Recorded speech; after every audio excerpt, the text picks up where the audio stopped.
Hi guys, and welcome to Classic TV Facts and Trivia. Appreciate you stopping by. Today's video is on Hugh Beaumont, who played Ward Cleaver on Leave It to Beaver. And here's 7 things that you probably didn't know about old Ward Cleaver or Hugh Beaumont.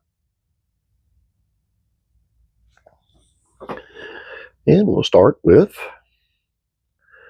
he taught Jerry Mathers to cry on cue. According to Mathers on his official website, he and Beaumont were co-stars in a promotional film for Rose Hill Memorial Park.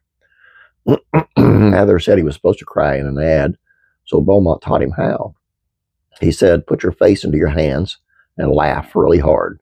It's an old actor's trick because the sound of laughter and crying are very closely related, Mathers shared, adding that it did indeed work. That commercial and Mathers' mom led to the Beaumont being cast as Ward Cleaver. Mathers went on to thank my dear mother, who told you that the producers from Leave It to Beaver were looking to cast a father in the new television series that I was just hired for, and she thought he would be perfect. He auditioned, got the part, and the rest is history. The role had already been cast when Beaumont auditioned.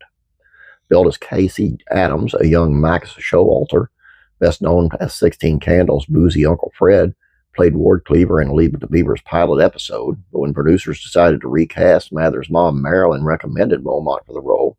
"When I saw him, I was so happy because he was the man that I worked with on the Rose Hill shoot," Mathers recalled. "When we read a short scene together, we had good chemistry, and you got the part." Not only did Mathers enjoy a lifelong friendship with his on-screen dad, but his real-life dad did too.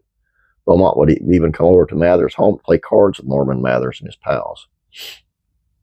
There was a good reason Ward's patience and good advice seemed so believable. Before he decided to switch to acting full-time, Beaumont earned a Master's of Theology degree from the University of Southern California. He became licensed as a Methodist minister, but rarely preached once his acting career took off. In an interview for the Times-Mirror Company, Beaumont explained, "On the few occasions a year when I'm invited to preach, I always caution the minister of the church not to introduce me." Beaumont also requested that no autograph sessions take place post-service. "When I go to the church to preach a sermon, I go as a preacher, not as an actor," he said. "When I'm being interviewed as an actor on TV series, I don't want to trade on my church work."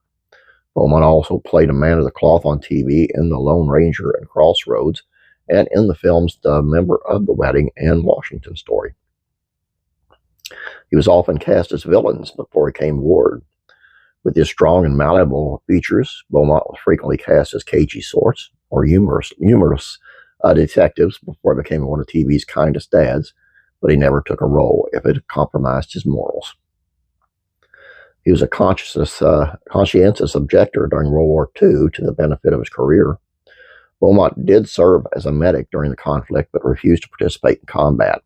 Because many of his Hollywood peers were enlisted, Beaumont parlayed his talent and versatile looks into leading man status. Despite his refusal to pick up a rifle, Beaumont enthusiastically supported the wartime presidencies of Richard Nixon, Dwight Eisenhower, and Ronald Reagan. He spent his final years as a Midwestern Christmas tree farmer. By the early 70s, Beaumont, who'd suffered a debilitating stroke from which he would later recover, retired from acting and went back to the Midwest. But this time, he went a little further. He went further north than his Lawrence, Kansas birthplace and headed for his wife Catherine Adams' homeland in northern Minnesota.